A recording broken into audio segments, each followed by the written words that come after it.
کہو کہ اگر تم جانتے ہو تو بتاؤ کہ زمین اور جو کچھ زمین میں ہے سب کس کا مال ہے؟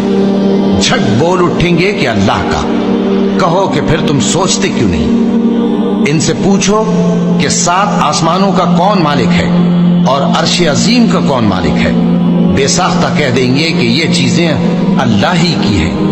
کہو کہ پھر تم ڈرتے کیوں نہیں؟ کہو کہ اگر تم جانتے ہو تو بتاؤ کہ وہ کون ہے جس کے ہاتھ میں ہر چیز کی بادشاہی ہے اور وہ پناہ دیتا ہے اور اس کے مقابل کوئی کسی کو پناہ نہیں دے سکتا؟ فوراً کہہ دیں گے کہ ایسی بادشاہی تو اللہ ہی کی ہے۔ کہو کہ پھر تم پر جادو کہاں سے پڑ جاتا ہے؟ بات یہ ہے کہ ہم نے ان کے پاس حق پہنچا دیا ہے اور یہ جو بت پرستی کیے جاتے ہیں بے شک جھوٹے ہیں۔